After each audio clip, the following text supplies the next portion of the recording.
এসো ধরি গোরার রাঙা পায় পতিত পাবন এসেছে গো সোনার নদিয়া পতিত পাবন এসেছে গো সোনার নদিয়া আমাদের পতিত পাবন এসেছে গো সোনার নদিয়ায় নদিয়ায় সোনার নদিয়ায় নদিয়ায় সোনার নদিয়া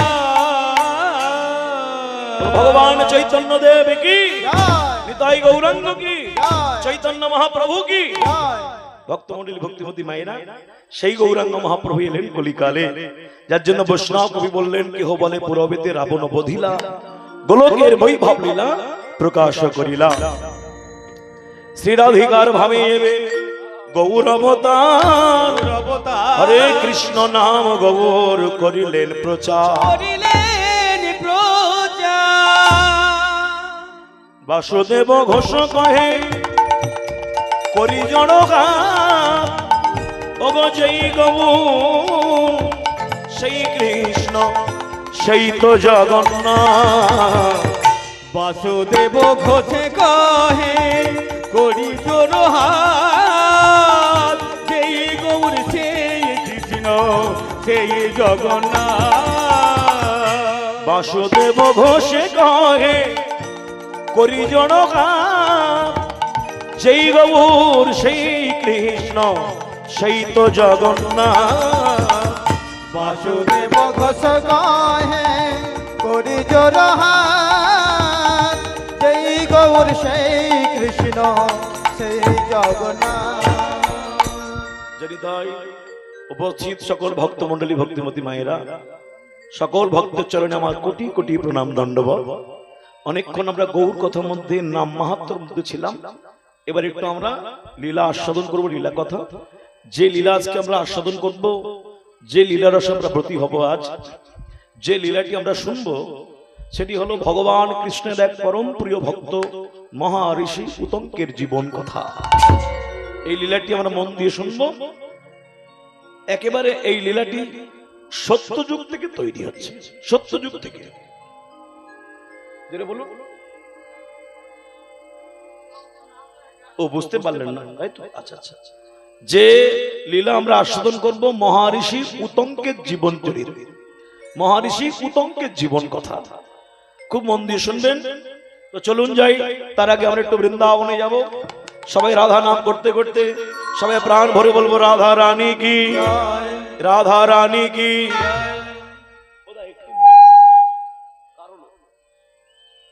জয় রাধে। আমার একটু গেন বাটু কোনটা মারো তো, গেন বাটু হাই আছে আমারটা না সবার আপনার? আচ্ছা আচ্ছা। জয় রাধে। জয় রাধা রানী কি, শ্যাম সুন্দর কি। একটু উলুধ্বনি হরিধ্বনি হবে কি। রাখাল রাজা বলে দে না কোথা বৃন্দাবন,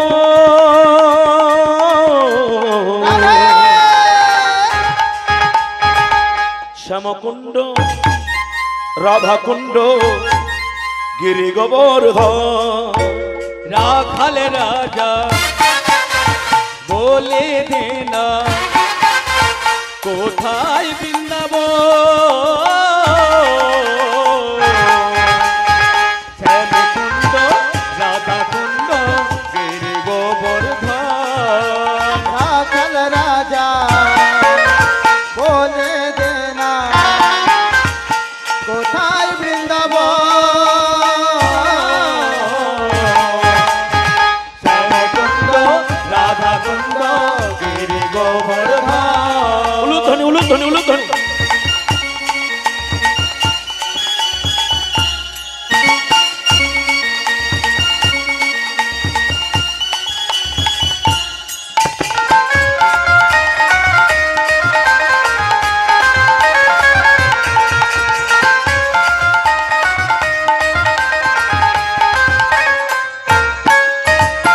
ভাগ্যবতী শ্রী যমুনা উজান বইরা কেশি ঘাটার বংশী বনে আছে শ্যামরায়।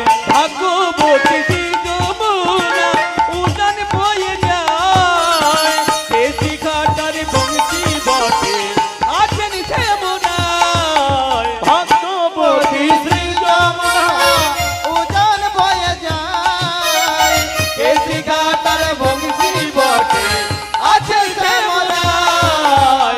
বাঁশরি বাজায় রে কালা বাঁশরি বাজায় বাঁশরি বাজায় রে কালা বাঁশরি বাজায় হরি ও গো বাঁশরি বাজায় রে কালা বাঁশরি বাজায় বাঁশরি বাজায় রে কালা বাঁশরি বাজায় রাখাল রাজা বলে দে না হরি ও রাধারানী কি ভাই বৃন্দাবন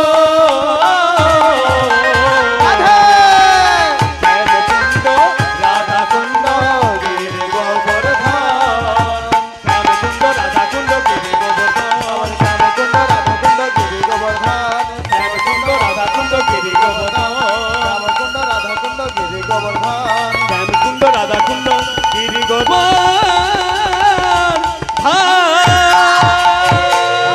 জয় রাধা রানী কি শ্যাম সুন্দর কি তাই গৌর আনন্দ একবার আসুন লীলাটি আস্বাদন করি মন দিয়ে একেবারে সত্যযুগের কথা মন দিয়ে শুনবেন এই লীলাটি লক্ষ্য করুন এখন যেমন স্কুলে আমাদের ঘরে আপনাদের ঘরে ছেলে মেয়েরা পড়াশোনা করে সরকারি স্কুল ছেড়ে দিয়ে এখন বাড়ির বাবা মাদের এখন বেসরকারি স্কুলে কেজি স্কুলে বিভিন্ন স্কুলে বাচ্চাদের ভর্তি করছে কেন পড়াশোনা ভালো হবে কিন্তু মাসের শেষে আমাদের কিন্তু টাকা দিতে হয় আজকে থেকে প্রাচীন যুগে যখন লেখাপড়া হতো বিদ্যা চর্চা হতো তখন এই পয়সা টাকা পয়সা ব্যাপার ছিল না তার কারণ আপনারা জানেন ভগবান শ্রীকৃষ্ণ নিজেও গুরুগৃহে গিয়েছেন শান্তিপনি মুনির আশ্রমে ভগবান শ্রী রামচন্দ্র নিজে তিনিও গুরু গৃহে গিয়েছিলেন বিদ্যা চর্চার জন্য গুরু বশিষ্ঠ দেবের কাছে ভক্তমণ্ডলী ভক্তিমতী মায়েরা আজকে যে লীলাটি আমরা আস্বাদন করব এই লীলাটি সত্যযুগে গৌতম ঋষির গুরুকুলে থেকে এই লীলাটি শুরু হচ্ছে সূত্রপাত গৌতম ঋষি এই গৌতম ঋষিকে ভালো করে দিকে তাকান গৌতম ঋষির স্ত্রীর নাম কি সবাই জানেন অহল্যা বা তা গৌতম পত্নীর নাম হচ্ছে অহল্যা তা অহল্যার অপরাধের জন্য এই অহল্যাকে পাশানি হতে হয়েছিল অপরাধটা ছিল কি না ইন্দ্রদেব এসে অহল্যা সতীত্ব হরণের চেষ্টা করেছিলেন তো এটা আপনারা জানেন আচ্ছা বলুন তো ইন্দ্রদেব কে হয় গৌতম ঋষি কে হয় শিষ্য শিষ্য এইখান থেকে আপনারা কীর্তন শুনতে বসেছেন এই জায়গাটা ভালো করে মাথায় ঢুকিয়ে নিন গৌতম ঋষির আশ্রম এই জঙ্গলে মর্তলোকে ইন্দ্রদেব কোথাকার রাজা স্বর্গের রাজা তাহলে স্বর্গের রাজা আর মর্তলোকে ঋষির শিষ্য হয় তাহলে এবার ভাবুন সেই গুরু গৌতম ঋষি কত বড় পাওয়ারফুল ব্যক্তি কত শক্তিশালী ঋষি মুনি তবে স্বর্গের রাজা এখানে লেখাপড়া শিখতে আসে ভাবতে হবে তো স্বর্গের রাজা ইন্দ্রদেব বরুণ অগ্নিদেব এই গৌতম মুনির কাছে পড়াশোনা করতে আসে আর তখনকার দিনে পড়াশোনা করতে গেলে মাসের শেষে মাইনে দিতে হবে এরকম কোনো ব্যাপার নয় বছরের শেষে টাকা দিতে হবে এমন কোনো ব্যাপার নয় প্রতিদিন কিছু দিতে হবে এমন কিছু নয় মায়েরা শুনে রাখুন তখনকার দিনে ছেলে মেয়েরা বাচ্চারা যখন একটু বড় হয় লেখাপড়ার উপযুক্ত হলে বাবা মা ওই বাচ্চাটাকে নিয়ে গুরুকুলে দিয়ে দিত গুরু আশ্রমে গুরুদেব আশ্রমে বাচ্চাটাকে রাখবে তাকে খাওয়াবে লক্ষ্য করুন বাচ্চাটাকে খাওয়াবে পড়াশোনা শেখাবে নিজের ছেলের মতো করে বিদ্যা চর্চা বিদ্যা জ্ঞান দেবে বাচ্চাটা শিক্ষা অর্জন করবে কোথায় গুরুকুলে গুরুগৃহে আর যে গুরুগৃহে থাকবে যে বাচ্চা আপনার ছেলে পড়াশোনা করছে আপনি টাকা খরচ করছেন আপনার মেয়ে স্কুলে যাচ্ছে পড়তে যাচ্ছে আপনি পয়সা খরচ করছেন কিন্তু আজকে থেকে প্রাচীন যুগে বৈদিক যুগে যখন লেখাপড়া হতো তখন লেখাপড়া শিখতে গেলে বাবা মার কোনো খরচ ছিল না বাবা মার কোনো টাকা পয়সা খরচ হতো না তাহলে গুরুদেবকে দিত কে লক্ষ্য করুন যে লেখাপড়া শিখবে সে যখন উপযুক্ত হবে তখন গুরু দক্ষিণা দিয়ে তবে বাড়িতে যেতে হবে কাজেই গুরু দক্ষিণাটা তোমার বাবা মা দেবে না তুমি আমার শিষ্য আমার কাছে লেখাপড়া করেছো আমার গৃহে ছিলে আমার কাছে বড় হয়েছো, কাজে তুমি কোনো গুরু দক্ষিণা দিয়ে তোমার বাড়িতে ফিরবে, তোমার বাবা মা গুরু দক্ষিণা দেবে না। তুমি শিখেছো, খরচাটা তুমি দেবে, গুরু দক্ষিণা তুমি দেবে, তোমার বাবা মা নয়। এটা ছিল তখনকার নিয়ম। ভগবান শ্রীকৃষ্ণ নিজে, ভগবান শান্তিপুরীর আশ্রমে লেখাপড়া করতে গিয়েছিলেন। গুরু শান্তিপুরী 64 দিনে, কতদিন? 64 দিনে 64 বিদ্যা অর্জন করে যখন কৃষ্ণ বিদ্যা অর্জন করলেন, তখন শান্তিপুরী মুনিকে বলেছিলেন, গুরুদেব আমি আপনার গুরু দক্ষিণা দিতে চাই। গুরুমা গুরুদেব বলেছিলেন, আমাদের একমাত্র ছেলে মধুমঙ্গল জলে ডুবে মারা গেছে, ওই ছেলেকে ফিরিয়ে আনতে হবে। ভক্তমণ্ডলী, ভক্তিমতী মায়েরা, ভগবান কৃষ্ণ গুরু দক্ষিণা দেবার জন্য, গুরুদেবের মৃত ছেলেকে বাঁচানোর জন্য যমলোকে পর্যন্ত গিয়েছিল, গুরু দক্ষিণা দিয়েছিল। ভক্তমণ্ডলী, ভক্তিমতী মায়েরা, আজকে লীলাটা ঠিক লক্ষ্য করুন। এই গৌতম ঋষির আশ্রমে অনেক শিষ্য, ইন্দ্র, বরুণ, অগ্নিদেব, দেবতারা পর্যন্ত শিষ্য।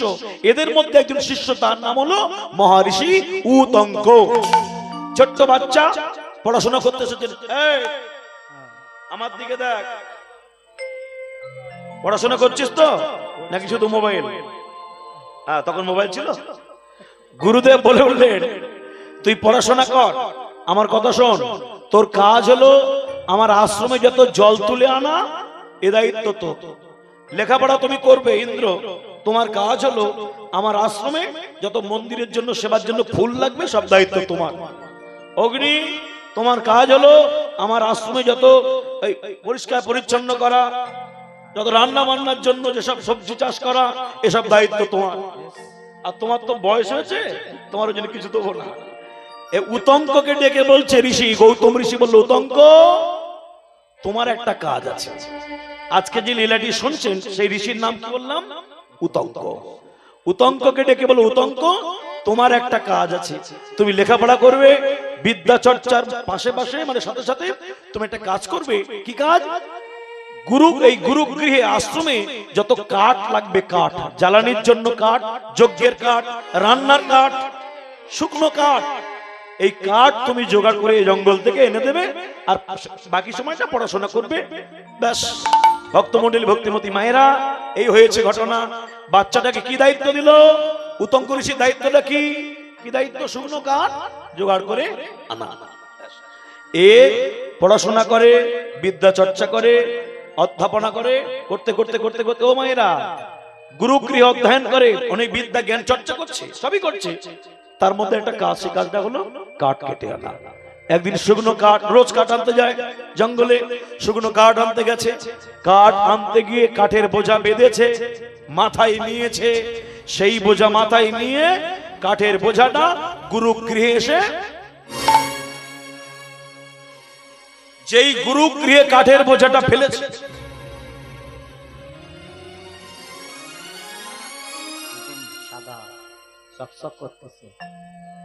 এটা কি?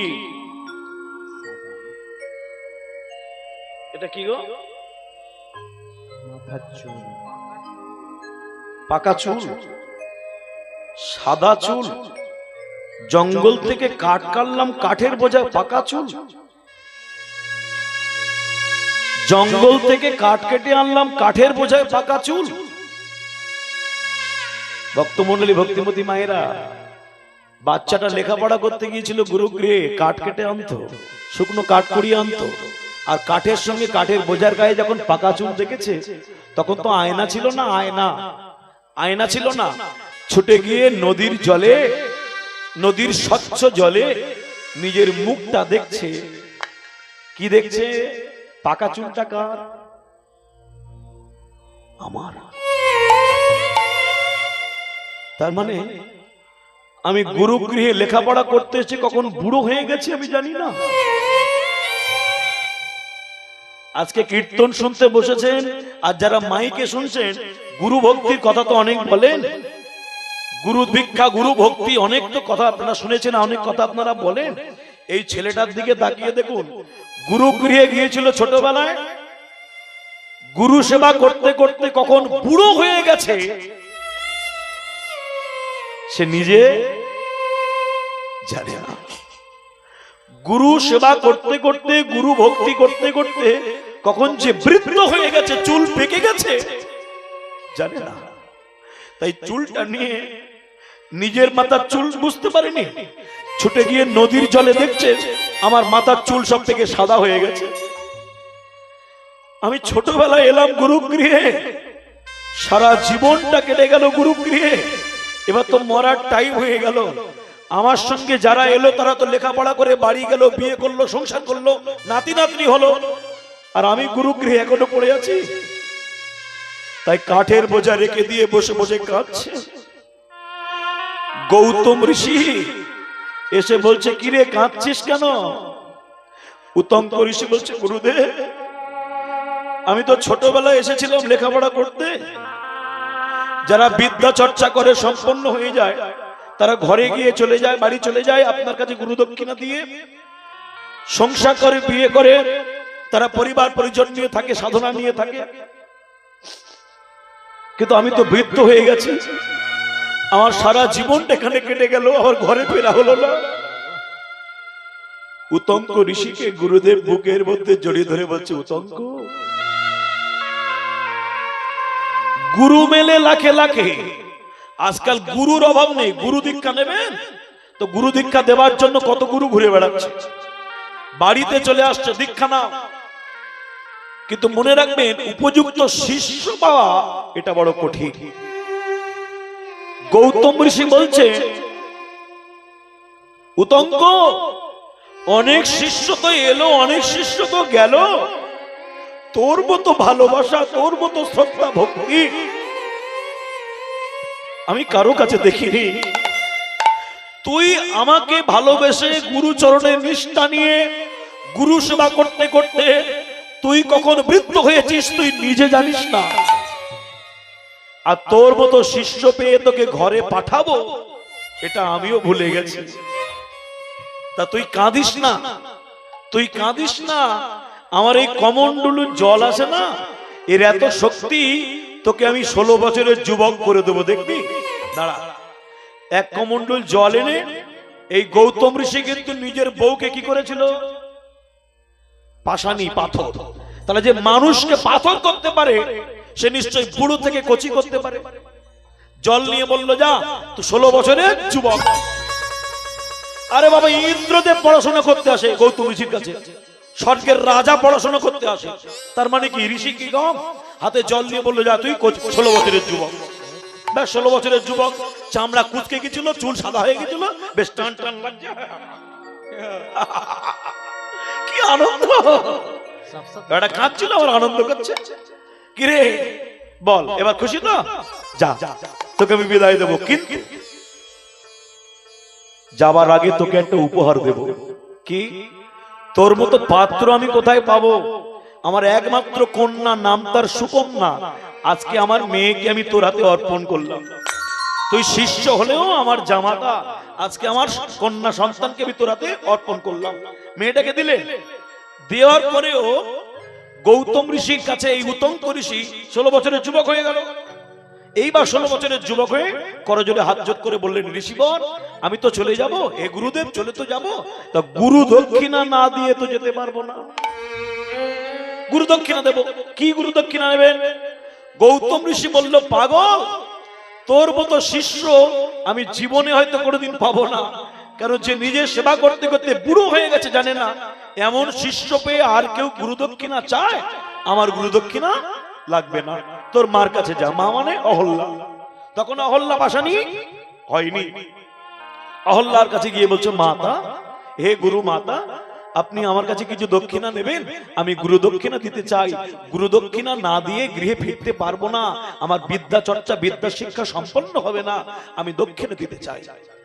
বলল অহল্যা, অহল্যা বলে উঠলে, উতঙ্ক, তোর মতো সন্তান আমি পেয়েছি, আমি তোর কাছে কিছু চাই না, তুই আমার কাছে আবার আসবি তো, আমার মা বলে ডাকবি তো? বললো, হ্যাঁ বা আমি আসবো। ভক্তমন্ডলী, ভক্তিমতী মায়েরা, তবু বলছে, মা কিছু চেয়ে নাও, পিতা মাতা, গুরু পিতা কিছু চেয়ে নাও, কিছু না নিলে আমার বিদ্যা সম্পন্ন হবে না। এই জায়গাটা মন দিয়ে শুনবেন। সেদিন অহল্যা বলেছিলেন, যদি কিছু দিতে হয় একটা কিছু আমায় দাও। সেটা কি? অন্য কিছু নয়, সেটা হলো সৌদাস রাজা স্ত্রী, সৌদাস রাজা স্ত্রী পদ্মাবতীর কানের কুণ্ডল। এই আমার গুরু দক্ষিণা দাও। ব্যাস। সঙ্গে সঙ্গে উতঙ্ক করজোরে বললেন, মাতা আশীর্বাদ করুন, গুরু পিতা আশীর্বাদ করুন, আমি যেন আপনাদের আশীর্বাদে আমি যেন গুরু দক্ষিণা নিয়ে ফিরে আসতে পারি। সবে বেরোবেন, সবে বেরোবেন, মেয়েটা চরণতলে এসেছে। মেয়েটা মানে যাকে বিয়ে দিয়েছে, সদ্য বিবাহিতা নারী চরণতলে এসে বলছে, স্বামী তুমি তো চলে যাচ্ছ, যাবার কালে আমার একটা কথা নাও, যাত্রাকালে তোমার চরণে আমি জানাই তুমি হরি শ্রী বিষ্ণুর নাম যেন করতে ভুলো না। কেন জানো? জঙ্গলের পথ, নদী, পাহাড়, পর্বত খুব সাবধানে যাবে, বদনে কৃষ্ণ নামটা যেন ছিল না। নাম জপ করতে করতে বেরিয়ে বললেন, কৃষ্ণ নাম, কৃষ্ণ নাম, কৃষ্ণ নাম করো, কৃষ্ণ নাম, কৃষ্ণ নাম, কৃষ্ণ নাম করো, কৃষ্ণ নাম, কৃষ্ণ নাম, কৃষ্ণ নাম করো, কৃষ্ণ নাম, কৃষ্ণ নাম, কৃষ্ণ নাম করো, কৃষ্ণ নাম, কৃষ্ণ নাম, কৃষ্ণ নাম করো, কৃষ্ণ নাম, কৃষ্ণ নাম, কৃষ্ণ নাম করো, কৃষ্ণ নাম, কৃষ্ণ নাম, কৃষ্ণ নাম করো, কৃষ্ণ নাম, কৃষ্ণ নাম, কৃষ্ণ নাম করো, কৃষ্ণ নাম, কৃষ্ণ নাম, কৃষ্ণ নাম করো, কৃষ্ণ নাম, কৃষ্ণ নাম, হরি নাম করো, কৃষ্ণ নাম, কৃষ্ণ নাম, কৃষ্ণ হে, জয় গৌর হরি বল, হরি বল। কৃষ্ণ হে,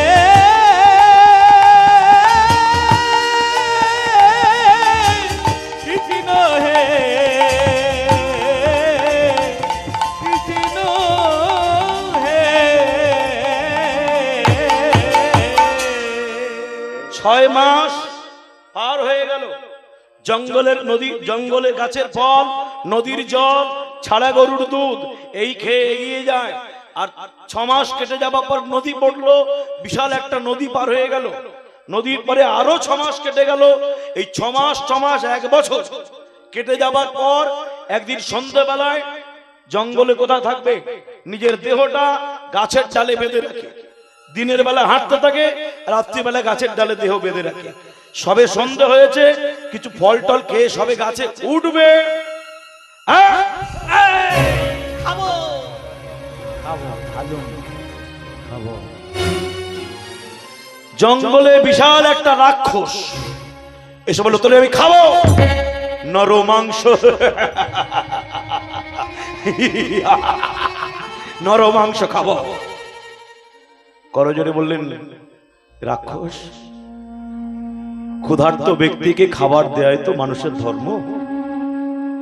আপনি ক্ষুধার্ত, আপনার খাবার হব, এতে বড় সৌভাগ্যের কথা।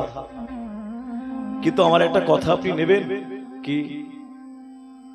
আমি গুরু দক্ষিণা দেবার জন্য বেরিয়েছি, শুধু একটু কৃপা করে আমায় গুরু দক্ষিণাটা দিতে দিন, দিলে আমি আপনার খাবার হব। কথা দিচ্ছ তো? একটা কথা বলবো, এইটুকানি ছেলে এত গুরু ভক্তি কোথায় পাস যে গুরু দক্ষিণা দিয়ে আমার খাবার হতে আসবি? মানে খাবার হতে আসা মানে আমার পেটের ভেতর ঢোকা, মানে শেষ। তোর গুরুদেবের নাম কি আর তোর নাম কি? ছেলেটা বলে বললেন, আমার গুরুদেবের নাম গৌতম ঋষি। তোর নাম কি? আমি ঋষি কুমার উতঙ্ক। বাহ, তা তুই কি গুরু দক্ষিণা আনতে যাচ্ছিস? কোথায় যাচ্ছিস? ভালো করে শুনবেন। রাক্ষস বলছে, কোথায় যাবি, কি আনতে যাবি? বললো, সৌদাস রাজা স্ত্রীর কানের কুণ্ডল আমার গুরুমা দক্ষিণা চেয়েছে। হ্যাঁ রে, কোথায় যাবি বললি? সৌদাস রাজা স্ত্রী কানে কুণ্ডল, রাজা স্ত্রী রানীর কানের কুণ্ডল। তো সৌদাস রাজাকে চিনিস? বলল না। রাজার বাড়ি কোথায় জানিস? বলল না। রানীকে দেখেছিস? বলল না। রাজার কোনো ছবি আছে তোর কাছে? বলল না। কোনো ঠিকানা আছে তোর কাছে? বলল না। ঠিকানাটা আমি দেব? বলে, তো খুব ভালো হলো, তবে ভালো করে শোন, তুই যে সৌদাস রাজার বাড়ি যাবি, ওই সৌদাস রাজা আমি। আপনি তো রাক্ষস। বলে হ্যাঁ, বশিষ্ঠ মুনির অভিশাপে দিনের বেলায় মানুষ থাকি, আর সূর্য ডুবে গেলে আমি রাক্ষস। মানে এক বেলা রাক্ষস, এক বেলা মানুষ। সন্ধ্যায় সূর্য ডুবে গেলে আমি রাক্ষস, আর দিনের বেলা সূর্য উঠলে আমি মানুষ। এই জন্য তাড়াতাড়ি খেয়ে দিয়ে বিকেল বিকেল বাড়ি থেকে বেরিয়ে পড়ি, নাহলে সন্ধে হলে বউ ছেলে ধরে ধরে খাবো। এই জন্য পালিয়ে আসি জঙ্গলে, রাতটা জঙ্গলে কাটিয়ে সূর্য উঠলে সকালে বাড়ি যাই। তো বলছে মহারাজ, তাহলে আপনি তো রাক্ষস না, আপনি রাজা মশাই, আপনার বাড়ি যাচ্ছি আমি। বললো হ্যাঁ। তাহলে তুই কিন্তু কথা দিয়েছিস, গুরু দক্ষিণা দিলে তুই আমার খাবার হবি। ঋষি কথা দিলেন, গুরু দক্ষিণা দিলে আমি আবার আপনার কাছে এসে আপনার মুখে ঢুকবো, খাবার হব, আপনি আমারে খাবেন, কথা দিলাম। বেশ, কথা চুক্তি হয়ে গেল। বেশ, তাহলে এক কাজ কর, আমার একটা আংটি খুলে দিলাম, আমার বাড়ি যাবি, গেটম্যানকে দেখাবি, দারোয়ানকে, দরজা খুলে দেবে। আমার বউকে দেখাবি আমার আংটি, আমার আংটি রাক্ষসের হাতের আংটি নিয়ে গেলে আমার বউ তোকে সেবা যত্ন করবে, তোর কোনো অসুবিধা হবে না। পাঠিয়ে দিয়েছে। আংটি নিয়ে গেল, যখন দরজায় দাঁড়িয়েছে, রানীমা পদ্মাবতী কি, মহারানী পদ্মাবতী কি, মহারানী। কে ডাকছে আমাকে? বাইরে গিয়ে দেখে একটা 16-17 বছরের ছেলে, যুবক দাঁড়িয়েছে, বেশ সুন্দর দেখতে, নাদুস নুদুস চেহারা। কে তুমি বাবা? আমি ঋষি কুমার উতঙ্ক। এখানে ঢুকলে কেন, কি চাও? বলছে আপনার স্বামী আমাকে পাঠিয়েছেন। আমার স্বামী? আমার স্বামীকে তুমি চেনো? বলে হ্যাঁ, রাক্ষস। ও, কোনো প্রমাণ আছে? বলে এই তো আংটি। আংটি দিয়েছি। বেশ, এই ঋষিকে সেবা যত্নের কোনো যেন ত্রুটি না হয়। ওমায়েরা সেবার ব্যবস্থা করলেন, ভালো পালঙ্কে ঘুমানোর ব্যবস্থা করলেন। ভোর সকাল হতে না হতে রাজা মশাই মানুষ বাড়ি এসে প্রণাম করে বলেন, প্রণাম ঋষি। বলুন আমি আপনাকে কি সেবা করতে পারি, কি সেবা করতে পারি? বলছে মহারাজ, আপনি তো জানেন আপনার স্ত্রীর কানের কুণ্ডলটা আমার গুরু দক্ষিণা, ওটা নিয়ে গেলেই আমার কাজ শেষ। আপনার কথা দিয়েছে, আমি আপনার কাছে আসবো খাবার হতে। ভক্তমণ্ডলী, ভক্তিমতী মায়েরা কুণ্ডলটা দিয়ে দিলেন। এই জায়গাটা মন দিয়ে শুনবেন। কুণ্ডলটা যখন দিলেন, রানী পদ্মাবতী বলে উঠলেন, শোনো উতন্ত, আমার কানের কুণ্ডল তোমার গুরুমা কেন চেয়েছে জানো? এই কুণ্ডলটা দিনে 2.5 মণ সোনা উৎপন্ন করে। এই কুণ্ডল যার ঘরে থাকে রোগ শোক ব্যাধি দূরে যায়। এই কুণ্ডলটা যখন নিয়ে যাবে, নাগ যক্ষ রক্ষ গন্ধর্ব কিন্নর দেবতা দৈত্য সবার লক্ষ্য এই কুণ্ডলের দিকে। তাই সাবধানে নিয়ে যাও। তুমি এক কাজ করো, মৃগ চর্ম জড়িয়ে নাও। মৃগ চর্ম মানে জানেন? মৃগ মানে কি? হরিণ। হরিণের চামড়া জড়িয়ে নাও। কুণ্ডলটা দিয়ে যেই কুণ্ডল দিয়েছে রানী পদ্মাবতী, কুণ্ডলটা বুকের মধ্যে নিয়ে ধরেছেন উতঙ্ক। আজকে যারা কীর্তন শুনছেন, এই জায়গাটা ভালো করে শুনবেন, নাহলে লীলাটা বুঝতে পারবেন না। এই জায়গাটা শুনুন। তাহলে রাজা কথা রেখেছে, কুণ্ডল দিয়েছে। ঋষি রাজাকে কি কথা দিয়েছিল? গুরু দক্ষিণা দিলে আমি ফিরে এসে তোমার খাবার হব। আচ্ছা, খাবার হব মানে কি? রাক্ষসের খাবার আমি হব মানে কি? আমার জীবন শেষ। এই জায়গায় একটা চালাকি মারলো। মনে রাখবেন, চালাক ভালো, কিন্তু চালাকি ভালো নয়। চালাক ভালো, বেশি চালাকি ভালো নয়। উতঙ্ক ঋষি কি করলেন? সবাই শুনে রাখুন এই জায়গাটা। তখন চিন্তা করলেন, রাজা যখন কুণ্ডল দিয়েছে, ফিরে আমাকে আসতে হবে। আর সবে বিয়ে করেছে, সবে তো বিয়ে করেছে, আবার বউ ছেড়ে আসতে হবে, রাজার রাক্ষসের মুখে ঢুকতে হবে। জীবনটা থাকলো কি? এক জীবন তো বুড়ো হয়ে গেলাম, নতুন জীবন পেলাম, বিয়ে করলাম, গুরু দক্ষিণা দিয়ে রাক্ষসের পেটে একটা চালাকি করে যাই। মহারাজ একটা কথা বলবো কি? আচ্ছা, আপনি দিনের বেলায় মানুষ, রাত্রিবেলা রাক্ষস কেন? বলছে গুরু বশিষ্ঠ দেবের ঋষির অভিশাপে আমি রাত্রিবেলা রাক্ষস। আচ্ছা, একটা কথা বলবো কি? আমার পরিচয় আপনি জানেন তো, আমি ঋষি উতঙ্ক, আমি ব্রাহ্মণের ছেলে, ঋষি। হ্যাঁ, তা আপনি যদি আমাকে খান, ভালো করে শুনবেন, চালাকিটা দেখুন। আপনি যদি আমাকে খেয়ে ফেলেন, তার মানে ব্রাহ্মণ হত্যা হলো। আর ব্রাহ্মণ হত্যা মানে আবার একবার পাপ করলেন। একটা পাপ করে রাত্রিবেলা রাক্ষস, আবার আমার মতো ঋষি ব্রাহ্মণকে খেয়ে এবার কি দিনের বেলা রাক্ষস হবেন? আপনি বলুন, আমি কি কুণ্ডলটা নিয়ে গিয়ে ফিরে আসবো না আসবো না? যদি আসি আমাকে আপনি খাবেন, আর আমাকে খাওয়া মানে আপনার চিরকাল কি হয়ে থাকতে হবে? রাক্ষস। এই যে দিনে একবেলা মানুষ হচ্ছেন, এই মানুষ হতে পারবেন না। আপনি বলুন আমি আসবো না আসবো না, চালাকি মারল। তখন রাজা সৌদাস বলে উঠলেন, ঋষি আমি তো এটা ভেবে দেখিনি, ঠিক আছে আপনি যখন চলে যাচ্ছেন তবে দ্বিতীয়বার যেন আমার সামনে আপনি আর আসবেন না। তাহলে বেঁচে গেল প্রাণী, বেঁচে গেল প্রাণী। কুণ্ডলটা নিয়েছে বুকের মধ্যে, গুরু দক্ষিণা দিয়ে বউ নিয়ে বাড়ি যাবে, ছুটে চলেছে। জয় গুরু জয় গুরু জয় গুরু জয়, তুমি গুরু মাতা পিতা তুমি সার্বভৌম। জয় গুরু জয় গুরু জয় গুরু জয়, তুমি গুরু মাতা পিতা তুমি সর্বময়। জয় গুরু জয় গুরু জয় গুরু জয়, তুমি গুরু মাতা পিতা তুমি সার্বভৌম। জয় গুরু জয় গুরু জয় গুরু জয়, তুমি গুরু মাতা পিতা তুমি সর্বময়। বিশ্ব চরাচর মাঝে সৃষ্টির পালন, বিশ্ব চরাচর মাঝে সৃষ্টির পালন, বিশ্ব চরাচর মাঝে সৃষ্টির পালন, বিশ্ব চরাচর মাঝে সৃষ্টির পালন। তুমি গুরু মাতা পিতা তুমি নারায়ণ। হরি বল, তুমি বলুন, গুরু মাতা বলুন, পিতা হরি হরি তুমি নারায়ণ। জয় গুরু জয় গুরু জয় গুরু জয়, তুমি গুরু মাতা পিতা তুমি সর্বময়। ভক্তমণ্ডলী ভক্তিমতী মায়েরা এই কুণ্ডলটা নিয়ে যাচ্ছেন। আচ্ছা জঙ্গলে কতদিন ধরে এসেছে বলেছিলাম, মনে আছে কতদিন ধরে এসেছিল? 6 মাস। নদী পার হয়ে আরো 6 মাস, মানে কতদিন? 1 বছর। ফিরতে কত লাগবে? 1 বছর। তা 1 বছর ধরে যাবে, কি খাবে কি? পেয়েছে জিনিসটা নিয়ে যেতেও আবার 1 বছর। 1 বছর খাবে কি? নদীর জল, গাছের ফল। এই জায়গাটা লক্ষ্য দিন, কুণ্ডলটা নিয়ে খুব খিদে পেয়েছে বলে বেল গাছের উপরে রেখে বেল গাছের ডালে বাঁধিয়েছে। বেল গাছের উপরে উঠে বেল পেড়ে, বেল কি 2 হাতে ভেঙে খাওয়া যাবে? সম্ভব নয়। বেল গাছে ঢুকে ঢুকে ভাঙতে হবে। তো বেল যখন ভাঙছে, একটা বেল হাত থেকে পড়ে এই কুণ্ডলে পড়েছে। আর যেই বললো চামড়া মৃগ চর্ম জড়িত কুণ্ডলটা মাটিতে পড়ে গেল। আর যেই মাটিতে বললো, নিচে ছিল লুকিয়ে নাগরাজ বাসুকি। ব্যাস,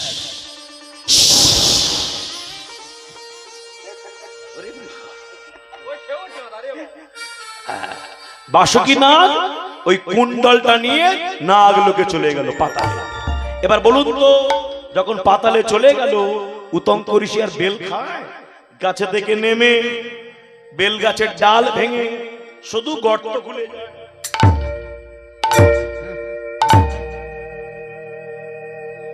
সারা দিন রাত গর্ত খুলে যায়। 6 মাস গর্ত খুলছে। বেশি গর্ত খুললে কি বেরোবে? কি বেরোবে? সাপ বেরোবে। আপনাদের বাড়িতে পাতকুয়ো নেই? গর্ত খুললে কি বেরোবে? জল। নাগলোকে যেতে পারবে? 6 মাস ধরে যখন জলে ডুবেও মাটি কাটছে, ঢুকবে বলে নাগলোকে, স্বর্গের রাজা নেমে এলো। নাম কি? ইন্দ্রদেব। ইন্দ্রদেব এসে বলল, উতঙ্ক তোর মতো গুরু ভক্তি আমারও নাই। তোর গুরুর নাম কি? বলল গৌতম ঋষি। আর আমার গুরুর নাম কি জানিস? বলে গৌতম ঋষি। তার মানে তুই আর আমি কে হব? গুরু ভাই। তা তুই যদি বিপদে পড়েছিস আর তুই এত কষ্ট করছিস গুরুদেবের জন্য, আমি তো সাহায্য করবো না? এই আমার দিকে দেখ, আমি বজ্র দিয়ে তোকে রাস্তা করে দিচ্ছি, তুই নাগলোকে চলে যা। বজ্র দিয়ে রাস্তা করে দিল। ব্যাস, উতঙ্ক নাগলোকে চলে গেল। আর নাগলোকে গিয়ে 6 মাস ঘুরে বেড়াচ্ছে। কি খুঁজে বেড়াচ্ছে? কি খুঁজে বেড়াচ্ছে? সেই কুণ্ডল। কুণ্ডল খুঁজে বেড়ায়। ভক্তমণ্ডলী ভক্তিমতী মায়েরা, যারা চুরি করে তারা সামনে থাকবে? আর চুরি করে সামনে থাকলেও চুরি করা মালটা সামনে থাকবে? চুরি করা মালটা লুকিয়ে রেখে সামনে ঘুরে বুক ফুলে ঘুরে বেড়াবে। নাগরাজ বাসুকি কুণ্ডলটা লুকিয়ে সামনে ঘুরে বেড়াচ্ছে, বুক ফুলে ঘুরে বেড়াচ্ছে। ভক্তমণ্ডলী ভক্তিমতী মায়েরা 6 মাস খুঁজে বেড়াচ্ছে, 6 মাস। এই 6 মাস খুঁজে বেড়ানোর পরে এবার বসে বসে কাঁদছে, শীর্ণ চেহারা, নাদুস নুদুস ছেলেটা শীর্ণ চেহারা হয়ে গেছে, চুলদারি বড় বড় হয়ে গেছে, বুড়োদের মতো দেখতে হয়েছে, বসে বসে কাঁদছে। এমন সময় একটা ঘোড়া এসেছে, ঘোড়া কি এসেছে?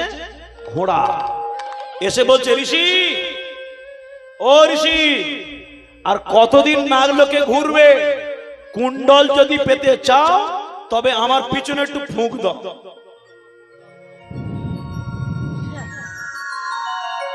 একটু ফুঁক দাও। ভক্তমণ্ডলী ভক্তিমতী মায়েরা, আপনি কারের পিছনে ফুঁক দেবেন? এটা কি কথাবার্তা ছিরি? ঘোড়াটা বলছে আমার পিছনে ফুঁক দাও আর তোমার কুণ্ডল নিয়ে যাও। বলে কুণ্ডল তো চুরি করেছে সাপে, তুমি তো ঘোড়া, বলে ফুঁকটা দাও না একবার। বলছে না, আমি পিছনে ফুঁক দেবো না। কেন? এই মুখে বেদ পাঠ করি, এই মুখে আমি শাস্ত্র চর্চা করি, এই মুখে বেদধ্বনি করি, এই মুখে আমি না না না আমি ফুঁক দেবো না।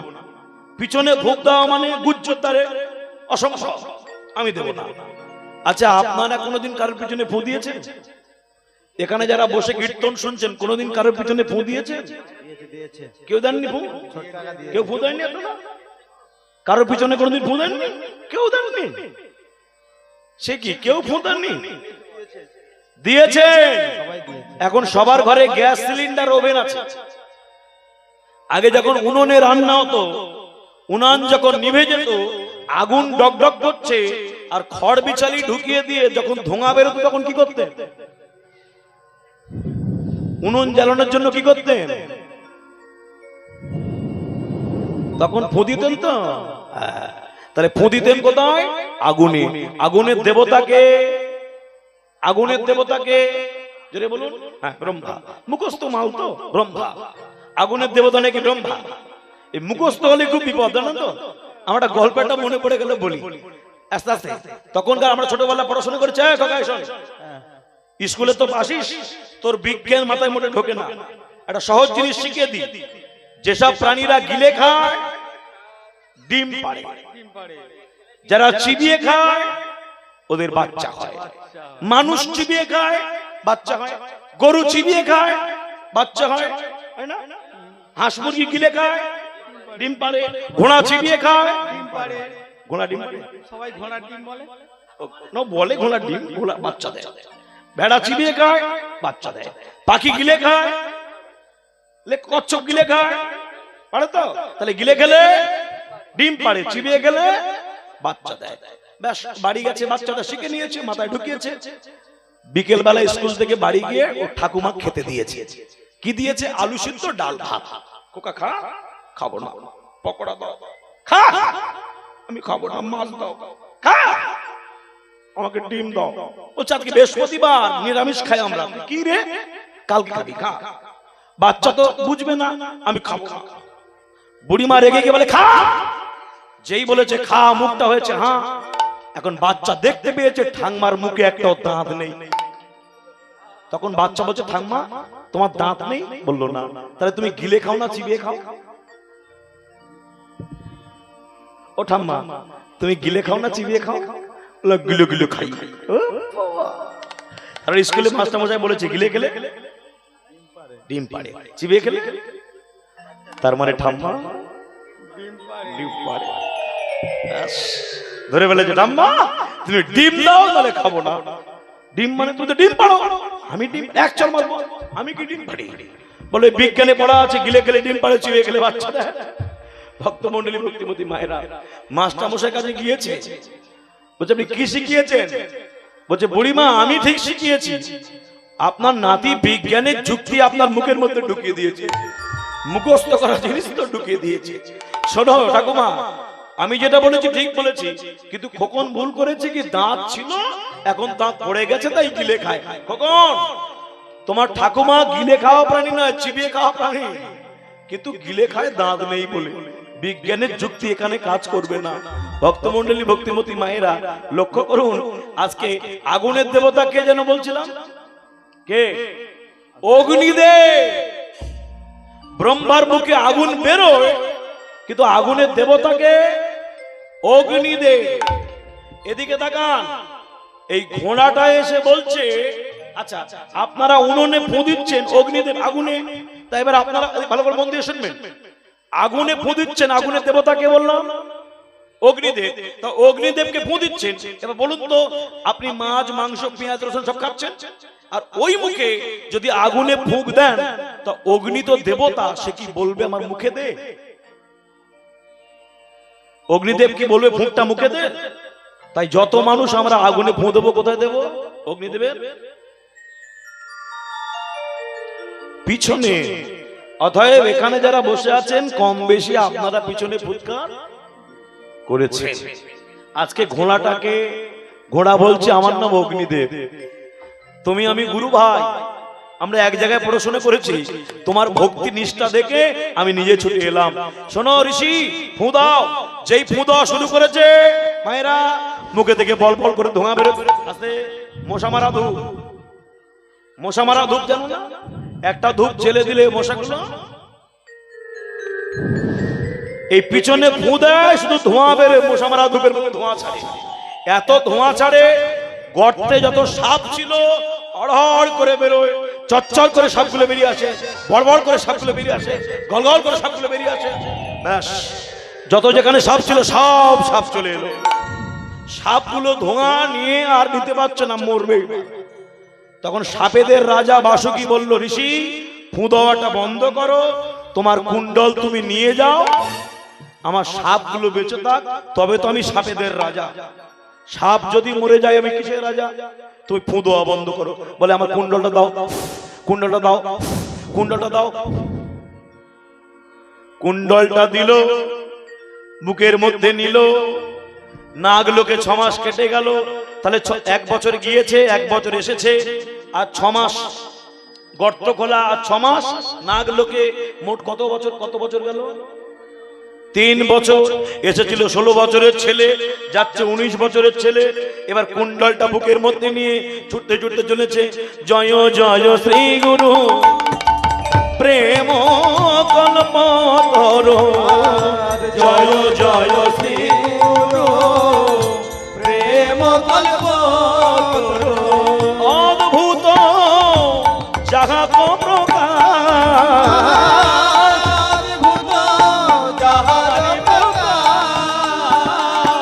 অদ্ভুত যাহা কো প্রকার, অদ্ভুত যাহার প্রকার, জয় জয় শ্রী গুরু প্রেম কল্পতর, জয় জয় শ্রী গুরু প্রেম কল্পতর। গুরুদেব, গুরুদেব। ভক্তমণ্ডলী, ভক্তিমতী মায়েরা, এসেছে উতঙ্ক 3 বছর পর, হাতে এনেছে কি? কুণ্ডল। গুরুমা হল্লাকে দিয়ে বলল, মা এই তোমার অভিলাষিত কুণ্ডল আমি তোমার চরণে সমর্পণ করলাম। কুণ্ডল দিয়েছে। ভক্তমণ্ডলী, ভক্তিমতী মায়েরা, যখন কুণ্ডলটা দিয়েছে, যখন কুণ্ডলটা দিয়েছে, খুব আনন্দিত। উতঙ্ক ঋষিকে দুজন বুকের মধ্যে জড়িয়ে ধরে বলে, উতঙ্ক আজকে তুই আমার কাছে কিছু চাস? তুই যা চাইবি আমি তাই দেব, যা চাইবি তাই দেব। আমাদের জন্য যখন কুণ্ডল এনে দিয়েছিস, তুই যা চাইবি দেব। সেদিন উতঙ্ক ঋষি বলেছিল, হে গুরু মাতা, হে গুরু পিতা, যদি কিছু দিতে হয় আমাকে একটা বর দাও। কি বর? যে কারণে মানুষ গুরু দীক্ষা নেয়, যে কারণে মানুষ গুরুচরণ আশ্রিত হয়ে শিক্ষা নেয়, দীক্ষা নেয়, গুরু ভক্তি করে, সেই গুরু কৃপায় যেন আমার গোবিন্দের দর্শন হয়। কি চেয়ে নিলেন? যেন গোবিন্দের দর্শন হয়। গৌতম ঋষি অহল্লা দুজনে আশীর্বাদ করে বলল, উতঙ্ক আমি আশীর্বাদ করি, বৃন্দাবনে নন্দের ঘরে কৃষ্ণ আসবে, সেই ভগবান কৃষ্ণ ব্রজেন্দ্র নন্দন তোমার কাছে আসবে, তোমাকে কৃষ্ণের কাছে যেতে হবে না, তুমি শুধু বসে বসে কৃষ্ণের নাম করে যাও। ভক্তমণ্ডলী, ভক্তিমতী মায়েরা, উতঙ্ক ঋষি সেদিন থেকে তার স্ত্রীকে নিয়ে বেরিয়ে পড়লেন। মেয়েটি 3 বছর স্বামীর জন্য অপেক্ষা করেছিল, তো আজকে স্বামীকে পেয়ে বড় আনন্দিত উদ্ভাসিতা। মালা গাথা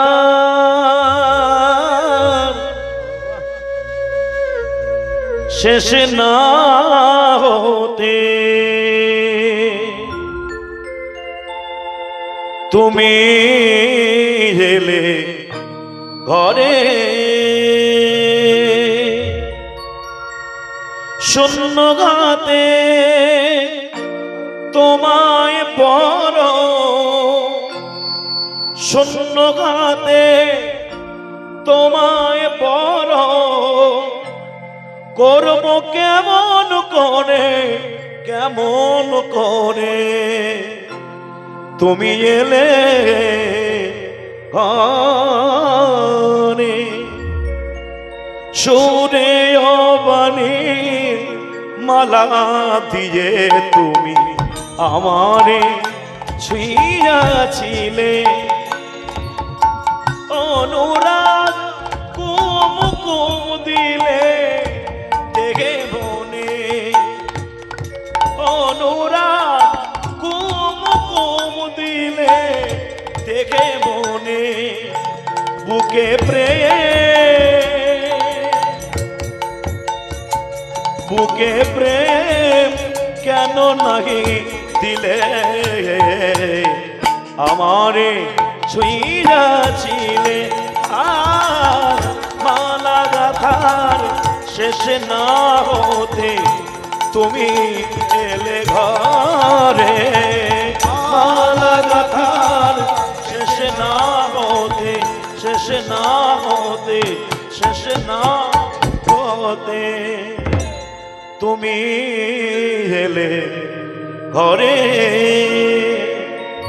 ভক্তমণ্ডলী, ভক্তিমতী মায়েরা স্বামী স্ত্রীতে বেরিয়ে বললেন, আশীর্বাদ দিলেন কৃষ্ণ ভগবান নন্দের নন্দন ব্রজেন্দ্র নন্দন কৃষ্ণ দর্শনের জন্য।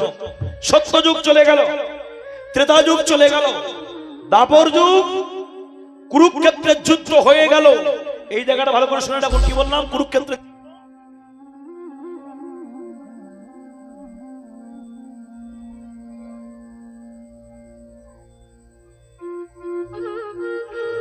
জয় রাধে।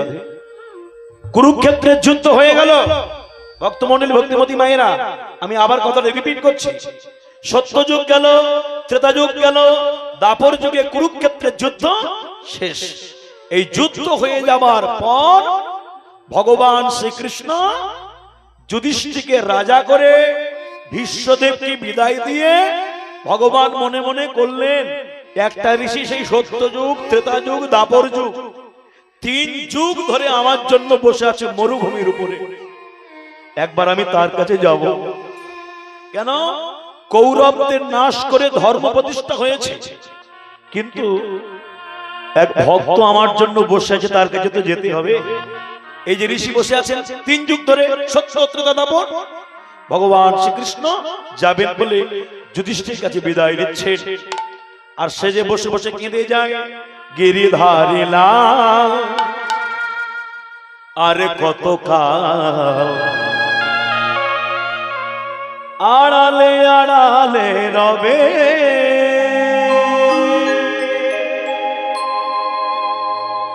আড়ালে আড়ালে রবে। ও গো গিরিধারিলা আরে কত কাল আড়ালে আড়ালে রবে, তুমি আড়ালে আড়ালে রবে।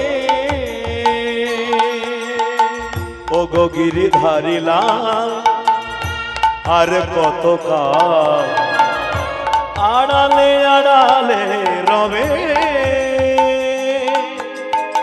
তুমি আড়ালে আড়ালে রবে।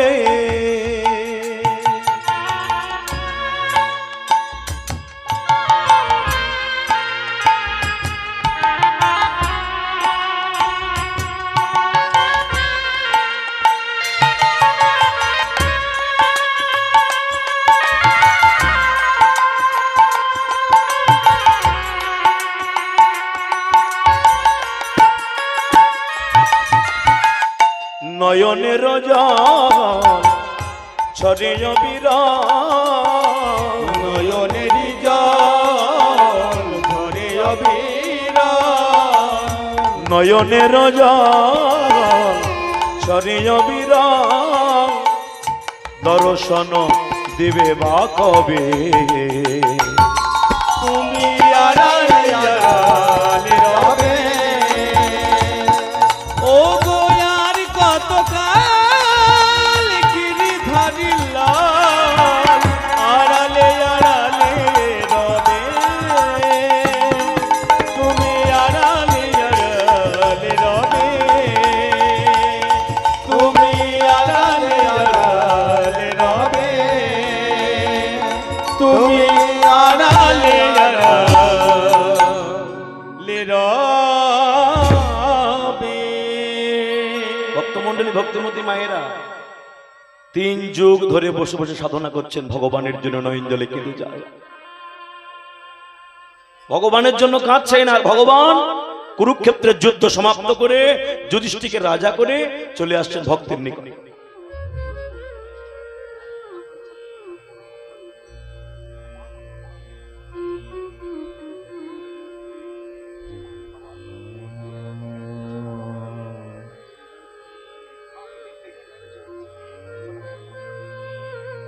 ভক্তমণ্ডলী ভক্তিমতী মায়েরা লক্ষ্য করুন, আজকে ভগবান এসেছেন কার কাছে?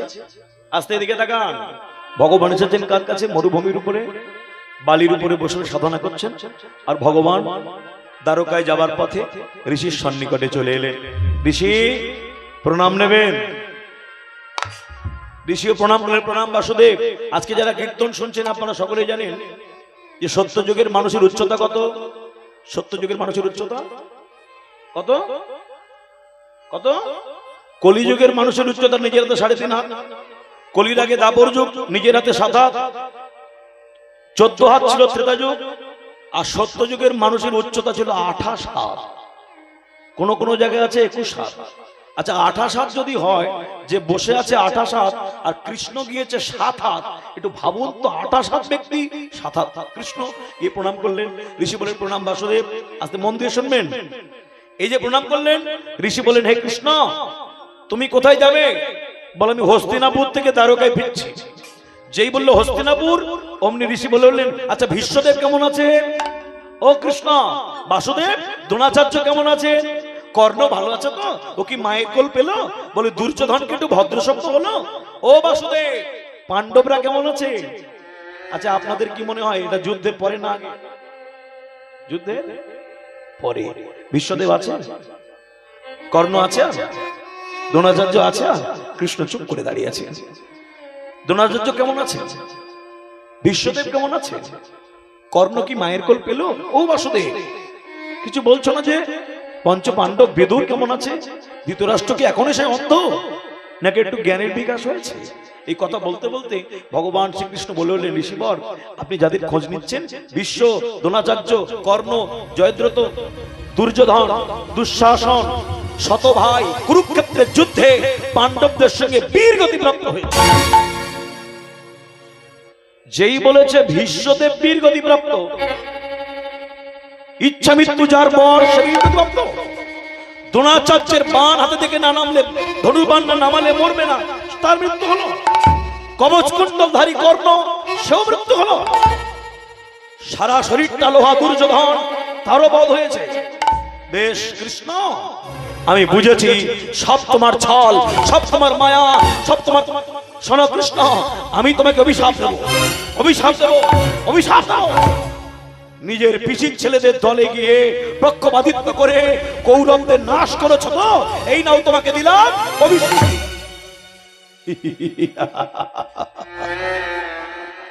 ভগবান বললেন, ঋষিবর আপনি আমাকে অভিশাপ দিচ্ছেন কেন? ভীষ্ম, দ্রোণাচার্য, কর্ণ, জয়দ্রথ, দুর্যোধন, দুঃশাসন এরা এদের কর্মের জন্য মরেছে। ভীষ্ম মরেছে অম্বার জন্য, শ্রীখণ্ডী হয়েছিল, মৃত্যু তো হবে। দ্রোণাচার্য মরেছিল, দ্রুপদ রাজার প্রতিজ্ঞা ছিল। ধৃষ্টদ্যুম্নের জন্ম হয়েছিল ওই দ্রোণাচার্যকে বধ করার জন্য। দুর্যোধন তো বধ হবারই কথা ছিল, ও তো উরু দেশের দ্রৌপদীকে নোংরা ভাবে আকর্ষণ করে বসতে বলেছিল। ওরা মরেছে ওদের কর্মের জোরে, আমাকে কেন দোষ দিচ্ছ জোর করে ধরে? শোনো ঋষি, আমি কিছু করিনি, আমি কর্ম ফলটা দিই, কর্ম মানুষ করে, আমি কর্মের ফলটা প্রদান করি। তখন ঋষি বলল, কৃষ্ণ তুমি আমার জ্ঞান দিচ্ছ, এই নাও তোমাকে দিলাম। আবার জল ছড়িয়ে দিয়েছে, আবার জল ছড়িয়ে দিয়েছে, কথা নয় মায়েরা, দুবার জল ছড়িয়েছে। আজকে যারা কীর্তন শুনছেন এই জায়গাটা শুনে রাখুন। ভগবান কৃষ্ণ চিন্তা করলে নাকি না থামালে আমাকে অভিশাপ দেবে। কুরুক্ষেত্রের যুদ্ধের পর আমার পিসিমা চোখ বাঁধা, কি নাম চোখ বাঁধা পিসিমা? গান্ধারী বলেছিল, কৃষ্ণ আমি জানি আমার ছেলেগুলো খারাপ, খারাপ বলে আমার একটা ছেলেকে তুই বাঁচতে দিলি না। আমি জানি আমার ছেলেরা খারাপ, আমি জানি দুর্যোধন দুঃশাসন খারাপ, আমি জানি আমার 100 ছেলে খারাপ, তাই বলে আমাকে মা বলার মতো একটাকে বাঁচিয়ে রাখলি না। আমার বংশ যেমন তুই ধ্বংস করলি, আমি অভিশাপ দিচ্ছি তোর যদুকুল বংশ ধ্বংস। তাহলে গান্ধারী অভিশাপ দিল, কৃষ্ণ মনে মনে করছে ফেরার সময় পিসিমা অভিশাপ দিল, এখন ঋষি অভিশাপ দেবে, আমি কি বাড়ি যেতে পারবো? শোনো ঋষি, আমার কথা শোনো, যারা না বুঝে না জেনে অভিশাপ দেয় তাদের সারা জীবনের ভজন সাধন বৃথা হয়। ঋষি বলল, অত জ্ঞান আমায় দিও না, এই তোমায় দিলাম। কবার জল ছাড়লো, কবার জল দিল? 3 বার। এবার বলবে, মুখে থেকে কিছু একটা বলবে। ভগবান কত হাত বলেছিলাম দাপর যুগে? 7 হাত। হঠাৎ ঋষি থেকে 7 থেকে 14, 14 থেকে 28, 28 থেকে 56। একবার করে লাভ দেয়, একটা করে যুগ পরিবর্তন হয়। ঋষি বসেছিল, উঠে দাঁড়িয়ে কৃষ্ণের বিশ্ব ব্রহ্মাণ্ডের রূপটা দর্শন করছে। ভয়াল ভয়ঙ্কর রূপ, বাড়তে বাড়তে বৃদ্ধি হতে হতে হতে হতে হতে হতে হতে গগন ভেদ করছে। একটা করে মাথা বাড়ছে, এক মুখে রক্ত, এক মুখে জল, এক মুখে ঝড়, এক মুখে বজ্রপাত, এক মুখে মাটি, এক মুখে মানুষ ঢুকছে, এক মুখে বৃষ্টি, এক মুখে আগুন, এক মুখে রৌদ্র, এক মুখে তাপ, এক মুখে বরফ, এক মুখে মানুষ ঢুকছে, এক মুখে মানুষ বেরোচ্ছে। বিশ্ব ব্রহ্মাণ্ডের এই বিশ্বরূপ দর্শন করে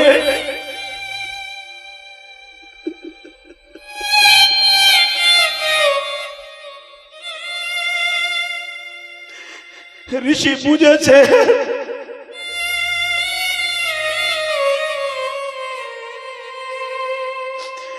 যাকে পাওয়ার জন্য মরুভূমিতে সাধনা করছিলাম, এই তো তিনি দাঁড়িয়েছে। ওগো দয়াময়, তোমাকে পাবো বলে সত্য ত্রেতা দাপর আমি 3 যুগ বালির উপরে বসে আছি।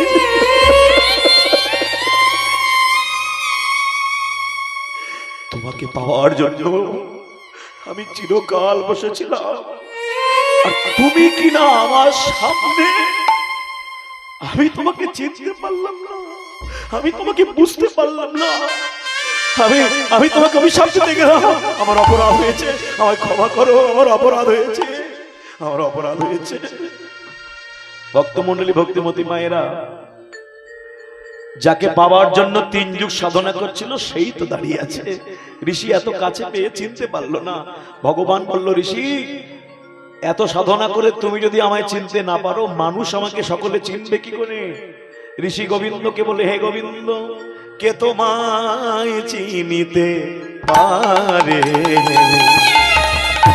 তুমি না চেনালে তারে।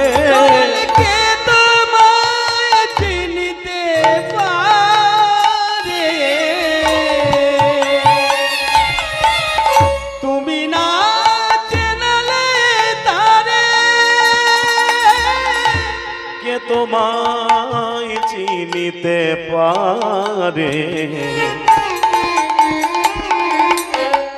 তুমি না চেনা নালে তারে অন্তর বাহিরে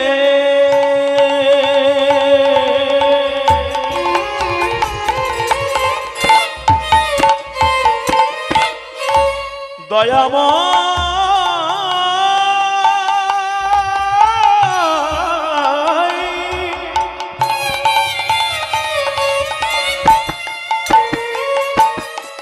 হে করুণাময়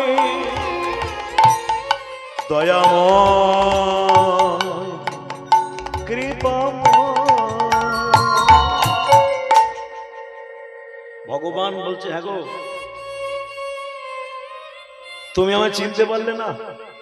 ভক্তমণ্ডলী ভক্তিমতী মায়েরা, ঋষি বললেন হে গোবিন্দ, আমি কি করে তোমায় চিনবো?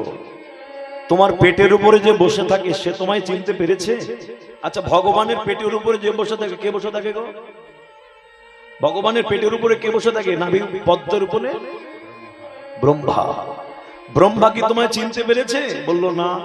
যদি ব্রহ্মা চিনতে পারত তবে কি কৃষ্ণের গরু রাখাল চুরি করতো? গরু রাখাল চুরি করেছে কে? ব্রহ্মা। ভক্তমণ্ডলী ভক্তিমতী মায়ের দিকে তাকান। আমার সময় 6:15 পর্যন্ত, একটু মন দিয়ে শুনবেন, খুব ভালো করে শুনবেন। তার মধ্যে বিশেষ কতগুলো কথা আছে বলবো, এটা নরম নয়, ভালো করে শুনুন। ব্রহ্মা আমাদের কি হয়? কে বলতে পারেন ব্রহ্মা আমাদের কি হয়? ব্রহ্মা আমাদের কি হয়? ব্রহ্মা আমাদের ঠাকুর দাদা।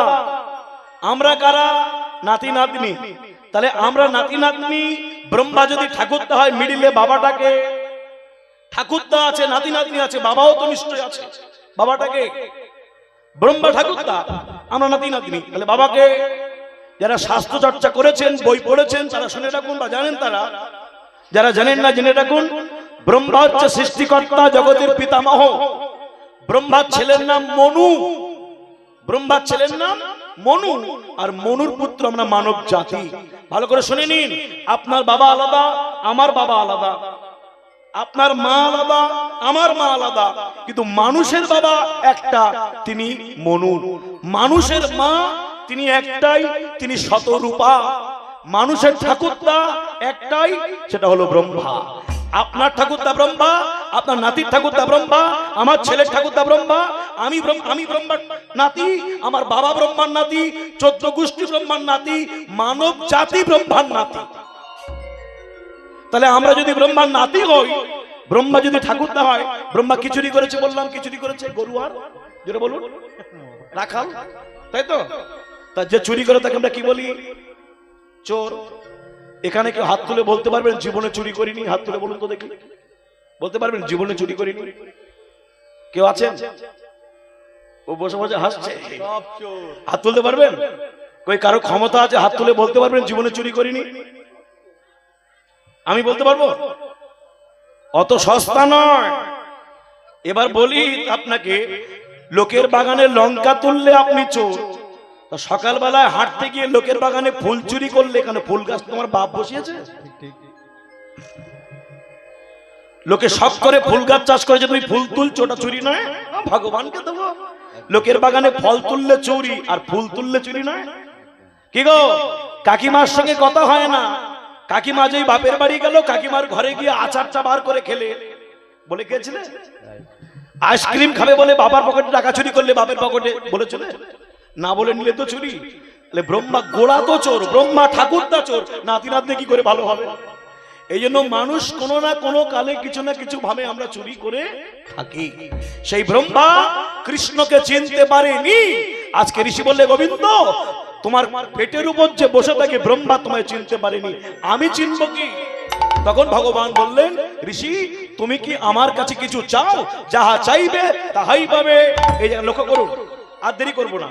ভগবান বলছে যা চাইবে, বিশ্বরূপ দেখালাম, আজকে যা চাইবে তাই দেবো। সত্য ত্রেতা দাপর 3 যুগ বসে আছো, যা চাইবে তাই দেবো। তখন বললেন, হে ঋষি, হে ভগবান, যদি কিছু দিতে হয়, এই মরুভূমির মাঝখানে একটা জিনিস পাওয়া যায় না, সেটা খুব দরকার। বলুন তো কি? মোবাইলের টাওয়ার। মোবাইলের টাওয়ার? মরুভূমিতে খুব দরকারটা জিনিসটা কি? জল। ঋষি বললেন, হে গোবিন্দ, একটু জল দাও। ভগবান বলল, তথাস্তু। ব্যাস বর দিলেন, বলে চলে গেলেন। একদিন যায়, 1 মাস যায়, 2 মাস যায়, 3 মাস যায়। কিছুদিন যাওয়ার পরে একদিন দুপুরবেলা গলা শুকিয়েছে, আর ঋষিকে দেখে বলছে, হে কৃষ্ণ, হে গোবিন্দ, হে মধুসূদন, হে গিরিধারী, হে বিশ্বম্ভর, আমায় জল দাও, জল দাও। জল জল করে কেঁদে মরে, জল আসছে না। অনেকক্ষণ পর কি দেখতে পেল, একটা লোক চামড়ার পোশাক পরে কুকুর বাচ্চা নিয়ে খেলা করছে, আর বালির উপরে বসে বসে হিচি করছে, মূত্রত্যাগ করছে। আর মূত্রত্যাগ করতে করতে বলছে, ও ঋষি, ঋষি, এই রোদ্দুরে ঘুরে বেড়াচ্ছ, তোমার কি জল পিপাসা লাগে না? যদি জল তৃষ্ণা লাগে একটু খেতে পারো, সেই তো আমি ফেলে দিয়েছি। কি খাওয়াতে খেতে বললো? বালির উপরে প্রস্রাব করছে, আর উত্তম ঋষিকে ডেকে বলছে, যদি কিছু তৃষ্ণা লাগে একটু খেতে পারো, খেয়ে যাও। ঋষি বলে, আমি উত্তম ঋষি, কৃষ্ণের বিশ্বরূপ দেখেছি, কৃষ্ণ আমায় বধ দিয়েছে, জল চাইলে জল পাবো। এ বেটা বলে, হিচি করে দিচ্ছি, খাও। তাড়িয়ে দিয়েছে। তাড়িয়ে দিয়ে জল তো পেল না, কেঁদে কেঁদে বেড়ায়। নারদ ঋষি বলছে, ঋষি কাঁদছো কেন? এ সংসার, ভালো করে শুনবেন মায়েরা, এবছরে একটা গান আমার খুব ভাইরাল হয়েছে, অনেক অন্তত 70 থেকে 80 হাজার মানুষ গানটা শুনেছে। প্রায় আসরে গেলে আমাকে গানটা গাইতে বলে, আজকে একটু গাইবো, গানটা শুনবেন ভালো করে তাকান। নারদ ঋষি গিয়ে বলছেন, ঋষি আপনি কাঁদছেন কেন? এ সংসারে জগতের জন্য তুমি চোখের জল ফেলবে, তোমার জলের মূল্য গুরুত্ব কেউ দেবে না, কিন্তু এমন একজন ব্যক্তি আছে, তুমি কাঁদলেই তোমার চোখের জলের মূল্য সে দেয়। তাই জলটা মাটিতে ফেলো না, চোখের জল মাটিতে ফেলো না,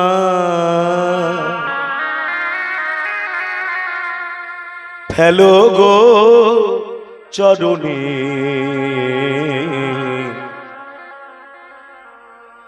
চোখের জল মাটিতে ফেলো না, ফেলো গো চরণে। একই প্রাণে ডাকিলে তাহারে, একই মনে ডাকিলে তাহারে, দেখা দেয় তিনজনে।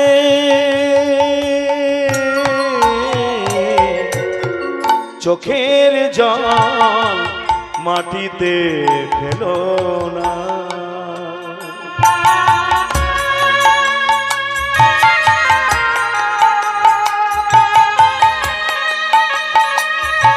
উলুধ্বনি হরি বল, হরি হরি হরি বল।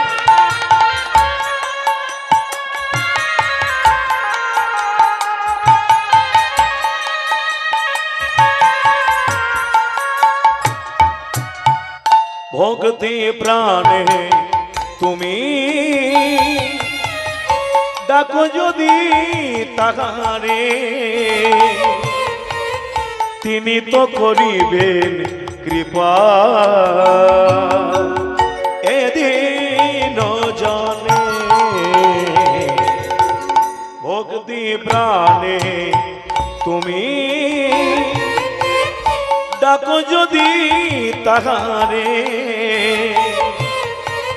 তিনি তো করিবেন কৃপা এদিন জনে। একই প্রাণে ডাকিলে তাহারে, একই মনে ডাকিলে তাহারে, দেখা দেয় দিন জনে।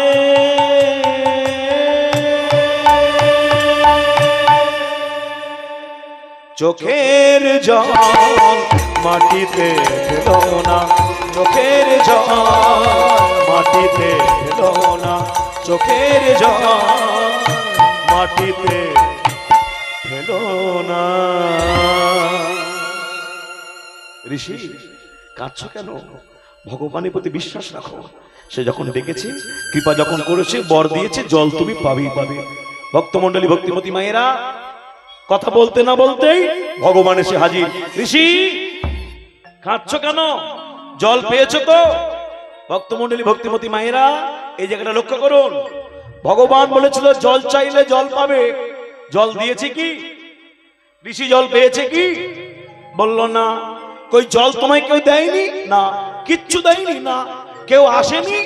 বলে হ্যাঁ একজন এসেছিল, ওই বালির উপরে বসে বসে হিচি করছিল, আমাকে বলে খাও। ছি, খাওয়া যায়? ভগবান বলছে তুমি খাওনি? না। একটু খাওনি? না। এক বিন্দু খাওনি? না। একবার জিভে দিয়ে দেখোনি? না খেয়ে মরবো, লোকে মুতে দিলে খাওয়া যাবে? বলো তৃষ্ণা পেলে মানুষ কি না খায়? বছর 2 আগে পেপার দিয়েছিল আমাদের উত্তরাখণ্ডে, রোপওয়েতে, পাহাড়ে রোপওয়ে আটকে গিয়েছিল, পেপারে দিয়েছিল, টিভিতে দিয়েছিল। 4 জন লোক যখন রোপওয়েতে আটকে গেল, 2 দিন হয়ে যাচ্ছে, নামাতে পারছে না। কি খেয়েছিল জানেন? এদিকে দেখো মায়েরা, ছোট বোতলে জল নিয়ে উঠেছিল পাহাড়ে, নামার সময় আটকে গেছে। ওই পাহাড়ে ওই শূন্যে ঝুলছে রোপওয়েতে, শূন্য গলা শুকিয়েছে। কি খেয়েছিল? ওই বোতলের জল। বোতলের জল কতক্ষণ থাকবে? 4 জন লোক খেয়ে শেষ। শেষে পর্যন্ত কি খেয়েছিল জানেন? নিজের পুকুরের জল খেয়েছে। নিজের পুকুরের জল বোঝো? নিজের পুকুরের জল জানো না? ওই হাজার হাজার ফুট উপরে নিজের পুকুর কোথায় পাবে? বোতলে জল ধরে আর খায়। Dialysis system. হ্যাঁ, বেঁচে থাকার জন্য মানুষ কিনা খায়। তুমি একটু খেলে না? বলে মূত্র কি করে খাবো? ভক্তমণ্ডলী ভক্তিমতী মায়েরা তখন বলেছিল ওটা মূত্র নয়, ওটা মূত্র নয়। ওটা কি ছিল? শোনে না, যে তোমাকে দিতে এলো সে কে জানো? স্বর্গের রাজা ইন্দ্রদেব। আর যেটা তোমাকে বলছিল খাও মূত্র, ওটা মূত্র নয়, ওটা ছিল সমুদ্র মন্থন কালে যেটা দেবতা দৈত্য মারামারি কাড়াকাড়ি করেছিল। কি নিয়ে? কি নিয়ে? বিষ না অমৃত? অমৃত। ওই যে মূত্র দিচ্ছিল ওটা আসলে মূত্র নয়, ওটা ছিল অমৃত। ঋষি বলছে অমৃত আমার খাওয়া হলো না, একটু দেখি যদি পড়ে থাকে চাট। এখন বালির উপরে পড়ে খুঁজে পাবে? হলো না খাওয়া। আজকে যারা কীর্তন শুনছেন এই জায়গাটা মিলিয়ে নিন। ভগবান বলছে তোমার অমৃত কাছে এসে খাওয়া হলো না তো? ঋষি বলেন হে গোবিন্দ এটা কেন হলো? বলে কর্মের ফল। তুমি যদি কারো খাবার কেড়ে নাও, তোমার মুখের কাছে অমৃত এলো, খাওয়া হবে না। যারা আজকে প্রথম থেকে কীর্তন শুনছেন বলুন তো, এই ঋষি যখন কুণ্ডল আনতে গিয়েছিল রাজাকে কি বলেছিল? তোমার খাবার আমি হব। খাবার হয়েছিল কি? ক্ষুধার্তকে খাবার দিয়েছিল কি? কায়দা করে ঠকিয়ে পালিয়ে এসেছিল কি? তাহলে একজনের খাবার যদি তুমি কেড়ে নাও, তোমার মুখের কাছে অমৃত এলেও খাওয়া হবে না। দেখেছেন তো, মিলে গেল। ভগবান বলল ঋষি এই অমৃত তোমার জন্য দিয়েছিলাম, কিন্তু খাওয়া হলো না। ওই ছোটবেলায় তুমি রাজাকে ঠকিয়েছিলে, সেই জন্য তোমার কাছে এসেও খাওয়া হলো না। ভক্তমণ্ডলী ভক্তিমতী মায়েরা আস্তে আস্তে তখন ভগবান বললেন ঋষি আমি চলে যাব, তুমি কি বর নেবে বলো? ঋষি বললেন হে গোবিন্দ আমার কিছু চাওয়ার নেই, আমি একটু জল চাই, আর কিচ্ছু না। ভগবান বলল শোনো, আজকে থেকে যখন জল তৃষ্ণা পাবে একটা মেঘের সৃষ্টি হবে, ওই মেঘে বৃষ্টি হবে, তোমার বৃষ্টি তোমার জল তুমি খাবে, কেউ তোমাকে দিতে আসবে না। আর তুমি কিছু চাও? তখন ঋষি বলে হে গোবিন্দ তুমি বিশ্বরূপ তো দেখালে, একবার যুগল মাধুর্য আমার দর্শন করো। মরুভূমির মধ্যে ভগবান মায়া আবৃত করে রাধারানীকে বামে লইয়ে যুগল দর্শন করাচ্ছেন। একটু মন দিয়ে একটা কথা বলি, পরবর্তী এইবার সন্ধ্যা 6টা থেকে যে কীর্তন সম্প্রদায় বা কীর্তন দলে গান করার কথা ছিল, আস্তে পরবর্তী আমার পরে আমার গুরুদেব শ্রদ্ধেয় রাধাপদ ঘোষ মহাশয়, কিন্তু শারীরিক অসুস্থতার কারণে উনি আজকে আসেননি। ওনার জায়গায় এখন যিনি কীর্তন পরিবেশন করবেন, যে কীর্তনিয়াকে রাত্রি 9টার সময় গান করার কথা ছিল, শ্রদ্ধেয় পবিত্র মুখার্জি মহাশয়, উনি এখন কীর্তন পরিবেশন করবেন। আমার গুরু বাবা আসতে পারেননি অসুস্থতার কারণে, যার জন্য এখন পবিত্রতা গান করতে আসছেন, আপনারা সবাই শুনবেন। তারপর রাত্রিতে কি আছে গো? রাত্রি 9টা থেকে আছে সুশীল রায় মহাশয়। আরো আনন্দের কথা, আপনারা কীর্তন আস্বাদন করবেন, কেউ চলে যাবেন না। সবার চরণে প্রণাম জানিয়ে বিদায় নেব। আজকে উত্তম করিষিকে রাধা মাধব